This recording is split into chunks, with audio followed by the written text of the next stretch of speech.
watch comes in two different versions, and the difference between the two is pretty much restricted just to the case material. The $460,000 version is in red gold, and the more expensive $500,000 version is done in platinum. Many of the most expensive watches are expensive because they're set with precious stones, which of course raises the price through the roof. In the case of the Recital 22 Grand Recital, however, the watch is as expensive as it is entirely because of the amount of craftsmanship that goes into it and the length of time that it takes to produce the various effects that make the watch what it is. Bovet watches are inherently limited in production simply because of the complexity that's associated with making them. This particular watch is a limited edition of 60 pieces worldwide. Those are going to roll out very slowly, simply because they can't be made quickly. It's just inherent in the nature of the watch.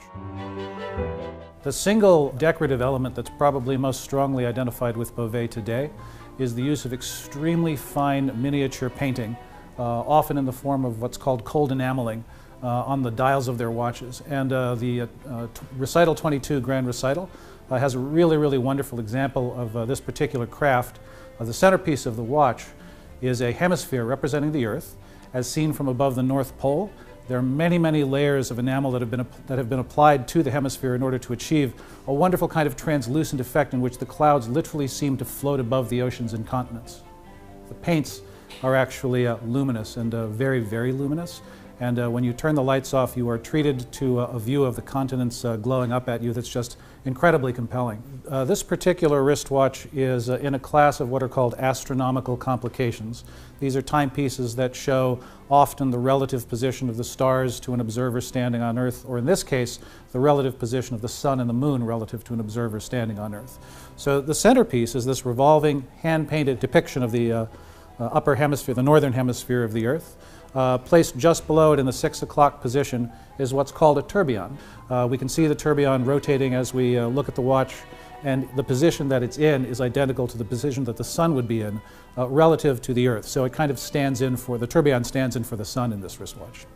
Rotating around the Earth is a spherical depiction of the moon, divided into a sunlit hemisphere and a dark hemisphere.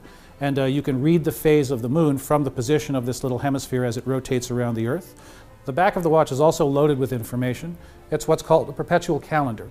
Now, a perpetual calendar is a mechanical watch which knows the difference between a leap year and a non-leap year, and which also advances the date correctly at the end of each month, whether it's a 30-day month or a 31-day month. The relative rarity of the watches and the amount of handwork that goes into finishing the movement, the case, and other aspects of the watch all adds up to a tremendous amount of real old-school craftsmanship, which simply doesn't come cheap.